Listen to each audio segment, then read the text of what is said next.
नमस्कार प्यारे साथी, स्वागत है आप सभी का रीपॉइंट क्लासेस पर। दोस्तों, उम्मीद करता हूं आप सभी स्वस्थ होंगे, शानदार होंगे और आप सभी अपने अपने एग्जाम की तैयारी में जी और जान से लगे हुए होंगे। प्यारे साथी, आज हमारा क्लास नंबर 7 है और आर्ट एंड कल्चर टॉपिक से वाद्य यंत्र एवं उनके वादक हम आपके लिए स्टडी करा रहे हैं। कल इसका पार्ट 1 हो गया था, आज इसका पार्ट 2 है और आप सभी तो जानते हैं कि हम पार्ट 2 में क्या कराते हैं और पार्ट 1 में क्या कराते हैं। जो नए साथी हैं उनके लिए बता दिया जाए कि पार्ट 1 में हम भैया पूरा आपके लिए थ्योरी और पूरे डिटेल में हम इस टॉपिक को कवर कराते हैं, लेकिन जैसे ही पार्ट 2 आता है उसमें हम प्रैक्टिस आपके लिए कराते हैं। उस प्रैक्टिस में हम क्या रखते हैं भैया, जैसे कि आज हमारा प्रैक्टिस का यानी कि पार्ट 2 है और इसमें प्रैक्टिस चलने वाली है। क्या चलने वाली है? प्रैक्टिस इसमें चलने वाली है। तो इस प्रैक्टिस में हम MCQ इंक्लूड करते हैं। MCQ प्लस भैया PYQ होते हैं इसमें, प्लस 2024 को ध्यान में रखते हुए, आपके MTS एग्जाम को ध्यान में रखते हुए जो आपके MTS 2024 में क्वेश्चन आने वाले हैं वो इसमें इंक्लूड किए जाते हैं। प्यारे साथी, पूरा उम्मीद करता हूं पूरा भैया अपने कंटेंट पर विश्वास है। जो आपका SSC MTS 2024 में एग्जाम होने वाला है, यहीं से क्वेश्चन आएगा, इस बात की 100% की मैं गारंटी लेकर आपके साथ मैं चलता हूं। यहीं से स्क्रीनशॉट लगाकर दिखाऊंगा जिस दिन आपका एग्जाम होगा कि भैया मैंने ये क्वेश्चन कराया था और ये क्वेश्चन आपका आ चुका है। ठीक है, तो चलिए इस क्लास को स्टार्ट करते हैं। लेकिन उससे पहले जो नए साथी हैं उनसे उम्मीद है कि वो चैनल को सब्सक्राइब जरूर कर लेंगे, क्योंकि SSC MTS 2024 की यहाँ से बढ़िया आपको कहीं भी क्लासेस प्रोवाइड नहीं होने वाली हैं। तो चलिए सबसे पहले आपको क्वेश्चन नंबर फर्स्ट हम देते हैं। जो कल उन्होंने पार्ट 1 देखा है उनका सभी का कमेंट में भैया आंसर मुझे चाहिए। एक भी क्वेश्चन भैया गलत नहीं होना चाहिए, ठीक है, क्योंकि कल आपके लिए पूरी क्लास हमने इतने अच्छे तरीके से समझाई थी, तो उम्मीद है कि आपसे कोई भी क्वेश्चन गलत नहीं होगा। क्वेश्चन नंबर फर्स्ट है, सबसे प्राचीन वाद्य यंत्र कौन सा है? इंग्लिश वाले स्टूडेंट सुने, which is the oldest musical instrument? सबसे प्राचीन वाद्य यंत्र कौन सा है? तो सभी का आंसर कमेंट बॉक्स में मुझे चाहिए, जल्दी से बताएं।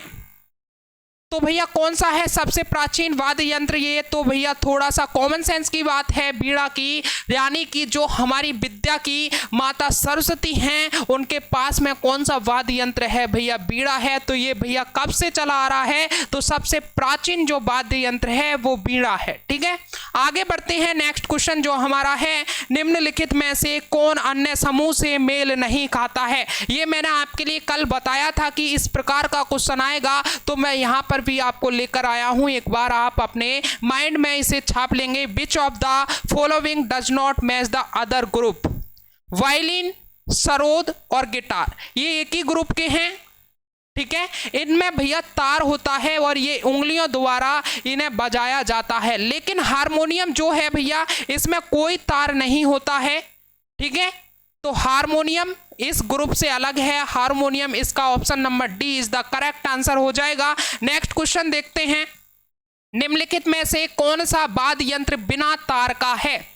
विच of the following musical instrument is without strings? जल्दी से बताइए, निम्नलिखित में से कौन सा वाद्य यंत्र बिना तार का है? क्या भैया गिटार है बिना तार का? नहीं भैया, गिटार तो भैया तार होता है। सितार है? नहीं भैया, इसमें भी तार होता है। जिन्होंने पार्ट 1 देखा है उसमें मैंने भैया इमेज लगाकर भी दिखाया था कि गिटार ऐसा होता है, सितार ऐसा होता है, ट्रम्पेट ऐसा होता है, वायलिन ऐसा होता है। जिन्होंने नहीं देखा है उन्हें समझ नहीं आएगा, तो आपसे हाथ जोड़कर अनुरोध है कि पार्ट 1 जरूर देख लें। ठीक है, तो वायलिन होता है भैया, वायलिन में भी भैया तार होता है, लेकिन जो आपका ट्रम्पेट होता है, ट्रम्पेट में तार नहीं होता है। ठीक है, option number C is the correct answer हो जाएगा। और ऐसे ही क्वेश्चन आपके एग्जाम में देखने को मिलेंगे, इतनी भैया पूरी गारंटी है इस चीज की। ठीक है, आगे बढ़ते हैं। नेक्स्ट क्वेश्चन जो आपकी स्क्रीन पर है, निम्नलिखित में से कौन सा सुशिर वाद्य यंत्र है? यानी कि जो हमारे सुर से बजाया जाता है वह कौन सा वाद्य यंत्र है? विच of the following is a wind instrument? Violin है? नहीं भैया, इसमें तार होता है। बांसुरी है? बिल्कुल भैया बांसुरी है, जो सुर से बजाया जाता है, मुंह के सुर से जो बजाया जाता है। ठीक है। सारंगी नहीं है, सितार नहीं है, तो option number 20 the correct answer हो जाएगा। नेक्स्ट क्वेश्चन का आंसर दीजिएगा जल्दी से सभी, नेक्स्ट क्वेश्चन का आंसर दीजिएगा जल्दी से। नेक्स्ट क्वेश्चन है हमारा, निम्नलिखित में से कौन तंत्री वाद्य यंत्र है? जल्दी से बताएं, निम्नलिखित में से कौन तंत्री वाद्य यंत्र है जिसमें कि भैया तार होते हैं? ठीक है, तंत्री वाद्य यंत्र। विच of the following is a string instrument? तार की बात हुई है, तंत्री का मतलब तार है, आपको मैं समझा दूं, तार। ठीक है, कौन से इसमें से कौन से वाद्य यंत्र में तार है? जल्दी से बताइएगा। 4 ऑप्शन आपके सामने हैं। मृदगम है, तबला है, शहनाई है, संतूर है। तो किसमें होता है? मृदगम में भैया तार नहीं होता है, तबला में तार नहीं होता है, शहनाई में तार नहीं होता है, संतूर में तार होता है। और इस संतूर के मैंने वादक कैसे याद करवाए थे? संतूर को रिलेट करवाया था मैंने संतरा से। ठीक है, संतरा से। तो जिन्होंने कल का क्लास लिया है संतरा यानी कि संतूर के जितने भी वादक हैं वो कमेंट बॉक्स में टाइप कर दें एक बार। आगे बढ़ते हैं। मृदगम होता है, मृदगमेज यानी कि मृदगम होता है, 2 मुंह वाला ढोल होता है, एक प्रकार की बांसुरी या एक तार का वाद्य या एक मृग। तो भैया जो मृदगम होता है वो 2 मुंह वाला ढोल होता है। Option A is the right answer इसका हो जाएगा। नेक्स्ट बढ़ते हैं। संगीत यंत्र सितार का आविष्कार किसने किया था? बहुत बढ़िया क्वेश्चन है और आप सभी को मुझे उम्मीद है कि नहीं पता होगा। Who invented the musical instrument star? जल्दी से बताइए। Who invented the musical instrument star? संगीत यंत्र यानी कि सितार का आविष्कार किसने किया था? तो इसका भी भैया आमिर खुसरो जी ने ही किया था। ठीक है, चलिए नेक्स्ट क्वेश्चन। निम्नलिखित में से कौन मुगल शासक वीणा वादक के लिए प्रसिद्ध था? Which of the following Mughal rulers was famous for playing veena? निम्नलिखित में से कौन मुगल शासक वीणा वादन के लिए प्रसिद्ध था? तो कौन था भैया? औरंगजेब था जो वीणा वादक के लिए प्रसिद्ध था। चलिए नेक्स्ट क्वेश्चन देखते हैं। मुगल सम्राट अकबर किस वाद्य यंत्र को बहुत ही कुशलता से बजाता था? इसमें से स्टूडेंट्स आपके हर शिफ्ट में क्वेश्चन देखने को मिलेगा। मैं फिर से कह रहा हूं, इन क्वेश्चंस पर भैया फोकस अच्छे तरीके से कर लें। इन्हीं में से आपके हर शिफ्ट में एसएससी एमटीएस 2024 में क्वेश्चन देखने को मिलेगा। मुगल सम्राट अकबर किस वाद्य यंत्र को बहुत ही कुशलता से बजाता था? Which instrument did the Mughal emperor Akbar play very skilfully? जल्दी से बताइए कौन सा बजाते थे? तो भैया नक्कारा नाम का एक वाद्य यंत्र था जिसे अकबर जो था बड़े ही कुशलता से बजाता था, प्ले करता था। ठीक है, उस्ताद बिस्मिल्लाह खान किस वाद्य यंत्र को बजाते थे? जल्दी से बताइए, उस्ताद बिस्मिल्लाह खान किस वाद्य यंत्र को बजाते थे? जिन्होंने कल वाली क्लास देखी है उन्हें अच्छे से पता है। बिस्मिल्लाह खान को मैंने कैसे याद कराया था कि भैया जब शादी होती है तो शहनाई बजती है, और शहनाई जब बजती है, शादी होती है, तो उसमें 20-20 के लोट उड़ाए जाते हैं, यानी कि बिस्मिल्लाह 20-20 के लोट। यानी कि भैया जो बिस्मिल्लाह खान का संबंध है वो शहनाई से है। याद आ गया, और आप सभी को ये ट्रिक याद भी होगी, आपने क्वेश्चन पर टिक भी कर दिया होगा। आगे देखते हैं। नेक्स्ट क्वेश्चन है, अमजद अली खान निम्नलिखित में से किस संगीत वाद्य से संबंधित हैं? अमजद अली खान निम्नलिखित में से किस संगीत वाद्य से संबंधित हैं? क्या बीड़ा से हैं अमजद अली खान? बिल्कुल नहीं। क्या भैया सितार से हैं? बिल्कुल नहीं। क्या वायलिन से हैं? बिल्कुल नहीं। किससे हैं? सरोद से है। और इस सरोद को कैसे याद कराया था? सरोद को रिलेट कराया था सरहद पर। ठीक है, सरहद पर भैया कौन जाते हैं? वीर जाते हैं। और भैया एक मैंने सरहद यानी कि सरोद के जो मैंने आपके लिए वादक याद करवाए थे वो कुछ इस प्रकार से याद कराए थे। जरीन दारू वाला, याद आया कुछ? जरीन दारू वाला क्या था भैया? इसका सरोद का वादक था। सरहद पर कभी भी दारू पीकर नहीं जानी चाहिए, नहीं तो भैया मुक्के पड़ते हैं। यानी कि मुकेश भी भैया सरोद वादक था, यानी मुकेश शर्मा भी कौन थे? सरोद वादक थे। उनमें से ही एक अमजद अली खान भी था और ये भी सरोद वादक है। आगे बढ़ते हैं नेक्स्ट क्वेश्चन स्टूडेंट्स, विलायत खान किस वाद्य यंत्र से संबंध रखते हैं? Vilayat Khan is related to which musical instrument? Vilayat Khan किस वाद्य यंत्र से संबंध रखते हैं? तो जल्दी से बताएं, विलायत खान किससे रखते हैं? सितार से। और इस सितार के वाद्य यंत्र कैसे मैंने याद करवाए थे? सितार को भैया मैंने ऐसे याद करवाया था कि पंडित रविशंकर जी जो हैं भैया एक दिन बोल रहे थे कि मुझे बहुत बड़ा सितारा बनना है, लेकिन जो बंदे हसन थे वो बंदे हसन साभी बंदे भैया हंसने लगे। तो भैया जो बंदे हसन भी थे वो भी सितार वादक थे। याद आ रहा है आपको? ट्रिक काम हो रही है या नहीं? जल्दी से मुझे कमेंट कर बताते चलें। नीरू स्वामी पिल्लई संबंधित हैं। Neeru Swami Pillai is related to, Neeru Swami Pillai किससे संबंधित हैं? तो भैया जो नीरू स्वामी हैं नादस्वरम से संबंध है। जो कल की क्लास में छूटा था वो यहां मिलेगा, ठीक है, यहां पर सब कुछ मिलेगा। आपको मैंने नादस्वरम नहीं बताया था तो यहां पर मैं लेकर आया हूं, लेकिन छूटेगा कुछ नहीं आपके एग्जाम में। इन दो क्लास से अलग कुछ भी नहीं आने वाला है। चलिए आगे बढ़ते हैं। एस बालचंद्रन किस वाद्य यंत्र से संबंधित हैं? S Balachandran is related to which musical instrument? S Balachandran किस वाद्य यंत्र से संबंधित हैं? तो भैया वीणा से। किससे? एस बालचंद्रन किससे संबंधित हैं? वीणा से संबंधित हैं। आगे देखते हैं, हरिप्रसाद चौरसिया ने किस क्षेत्र में प्रसिद्धि अर्जित की है? सभी से उम्मीद है कि इसका आंसर सही आना चाहिए। कुछ याद आया? एन नीला कुछ याद आया कि एक लड़का था जो नीला ऐनक लगाकर सुबह सुबह बांसुरी बजाता था, यानी कि एन नीला कौन था?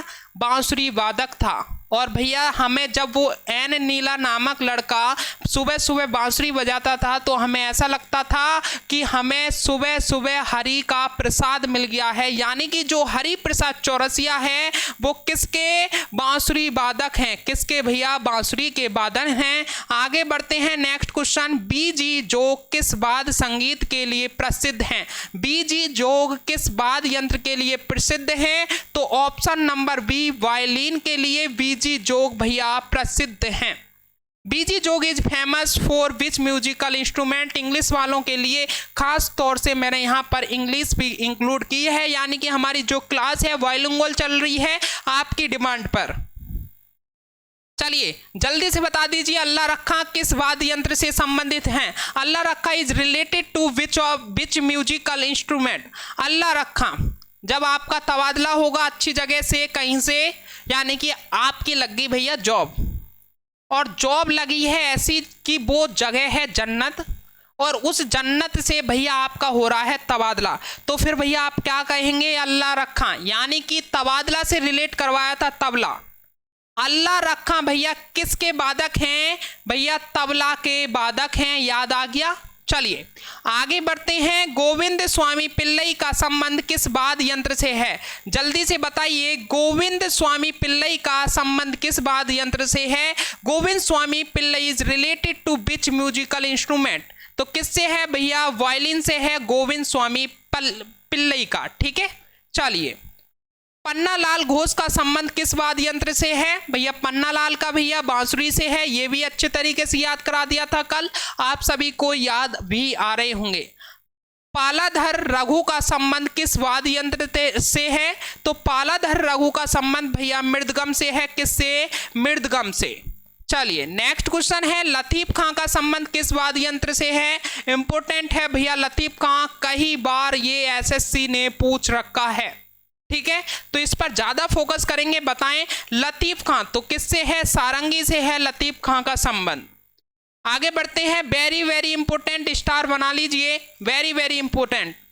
जाकिर हुसैन से तो पता ना एसएससी को कितना प्यार है, हर बार एग्जाम में इससे क्वेश्चन आता है। जाकिर हुसैन कौन सा वाद्य यंत्र बजाते हैं? Which instrument does Zakir Hussain play? तो कौन सा बजाते हैं भैया? तबला बजाते हैं, तबला वादक हैं जाकिर हुसैन। और तबला का आविष्कार किसने किया था? जल्दी से बताइएगा मुझे, तबला का आविष्कार किसने किया था?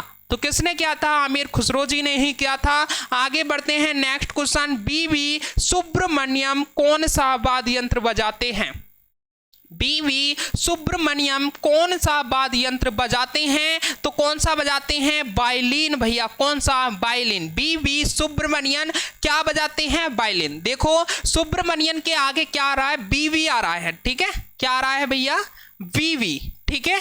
और वायलिन के आगे भी क्या आ रहा है? वा आ रहा है। यानी कि आपको कहीं भी बीवी दिखे तो सीधे बा पर ही अटैक करना है, यानी कि वायलिन। ये दिमाग में घुस गया। उम्मीद करता हूं आप इस आंसर को कभी भी गलत नहीं करेंगे।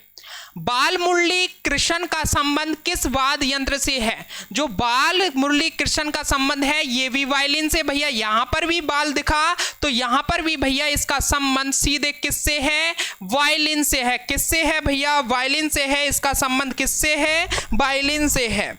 बाल मुरली कृष्ण का संबंध किससे है? तो भैया वायलिन से है। नेक्स्ट देखते हैं, उस्ताद जाकिर हुसैन को निम्नलिखित में से किस वाद्य यंत्र को बजाने में विशिष्टता प्राप्त हुई है? जल्दी से कमेंट कर दीजिएगा ये आंसर को। उस्ताद Zakir Hussain has expertise in playing which of the following musical instrument? तो किससे है उस्ताद जाकिर हुसैन का? भैया तबला के ये विशिष्ट को भैया तबला के ये विशिष्टता वादक हैं, ठीक है। चलिए नेक्स्ट क्वेश्चन देखते हैं। क्वेश्चन नंबर 26, कुदऊ सिंह निम्नलिखित में से किस वाद्य यंत्र से संबंधित हैं? जो कुदऊ सिंह हैं भैया वो पखावाज से संबंधित हैं। किससे? ऑप्शन नंबर डी, पखावाज से। कुदऊ सिंह किससे संबंधित हैं? पखावाज से। चलिए, पंडित किशन महाराज किस वाद्य यंत्र के प्रमुख वादक हैं? जल्दी से बताइए। पंडित किशन महाराज, मैंने याद कराया था महाराज को राजा से। महाराज को किससे रिलेट कराया था प्यारे साथी? राजा से, ठीक है। राजा ने किसान का क्या कर दिया था? राजा ने किसान का कर माफ कर दिया था। इसलिए पंडित और किसान क्या कर रहे थे भैया? किसान जो थे राजा के सामने तबला प्ले कर रहे थे, यानी तबला बजा रहे थे। तो उसकी खुशी में कि राजा ने हमारा कर माफ कर दिया है, तो उसकी खुशी में किसान तबला बजा रहे थे, यानी कि पंडित किशन महाराज तबला वादक हैं। ऑप्शन डी राइट हो जाएगा। आगे बढ़ते हैं। अनुष्का रविशंकर किस वाद्य यंत्र से संबंधित है? तो जो अनुष्का रविशंकर हैं भैया वो सितार से संबंधित हैं, सितार वाद्य यंत्र से। देखते हैं वह वाद्य यंत्र जिस पर उस्ताद अमजद अली खान ने निपुणता हासिल की है। The musical instrument on which Ustad Amjad Ali Khan has achieved proficiency is, ठीक है, प्रोटिशियंसी। जल्दी से बताइएगा वह वाद्य यंत्र जिस पर उस्ताद अमजद अली खान ने निपुणता हासिल की है। तो किस पर की है भैया? सरोद पर। किस पर की है? सरोद पर भैया। इन्होंने भैया अमजद अली खान ने सरोद पर निपुणता हासिल की है। आगे देखते हैं नेक्स्ट क्वेश्चन नंबर 30, निम्न में से कौन विश्वविख्यात बांसुरी वादक है?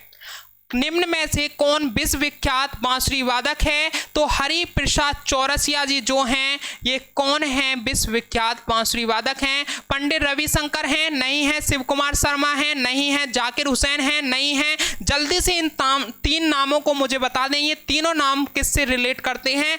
किस वाद्य यंत्र को प्ले करते हैं? पंडित रविशंकर, शिव कुमार शर्मा, जाकिर हुसैन। कमेंट में ये आंसर मुझे आपसे चाहिए, ठीक है। चलिए क्वेश्चन नंबर 31, निम्न में से कौन सरोद के प्रवर्तक माने जाते हैं? निम्न में से कौन सरोद के प्रवर्तक माने जाते हैं? तो क्वेश्चन नंबर ए भैया, क्वेश्चन नंबर 31 का ऑप्शन ए राइट हो जाएगा। अमजद अली खान सरोद के भैया प्रवर्तक माने जाते हैं।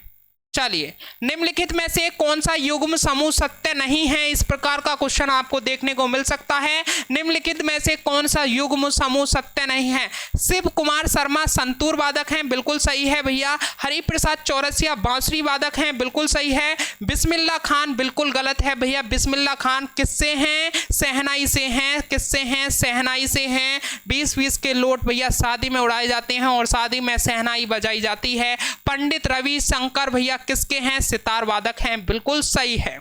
चलिए क्वेश्चन नंबर 33 और ये आज के सेशन का हमारा लास्ट क्वेश्चन है। तो भैया अगर आपको क्लास पसंद आ रही है, हमारी मेहनत दिख रही है, तो चैनल को सब्सक्राइब जरूर कर लें। जो नए साथी हैं, जो नए स्टूडेंट्स हैं, चैनल को सब्सक्राइब जरूर कर लें। पूरी गारंटी है एसएससी एमटीएस 2024 में यहीं से क्वेश्चन आपको देखने को मिलेगा।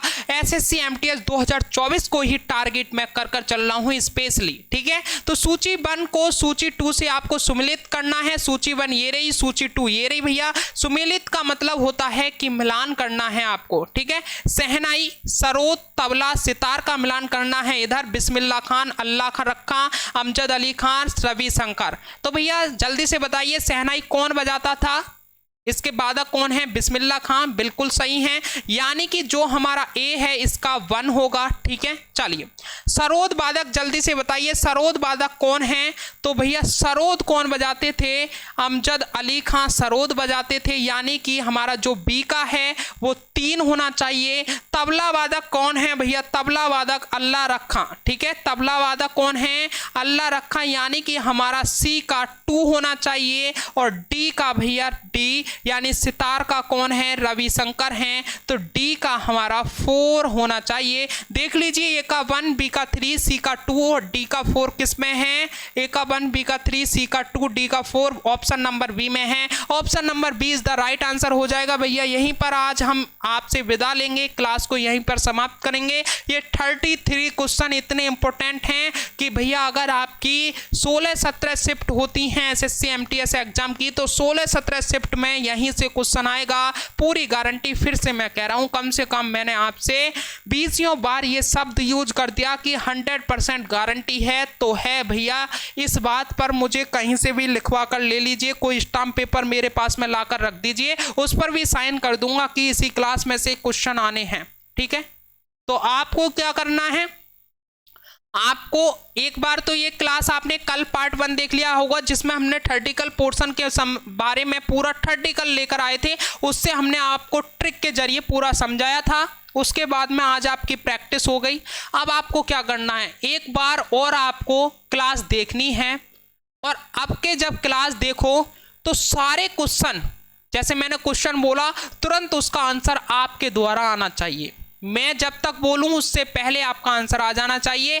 ये और करना है, अगर आपने ऐसे कर लिया तो आपका एसएससी एमटीएस 2024 में कोई भी सिलेक्शन रोकने वाला नहीं है। तो भैया इस क्लास को यहीं पर समाप्त करते हैं, फिर मिलते हैं एक और नेक्स्ट सेशन के साथ में। जब तक के लिए जय हिंद, जय भारत, वंदे मातरम। थैंक यू दोस्तों।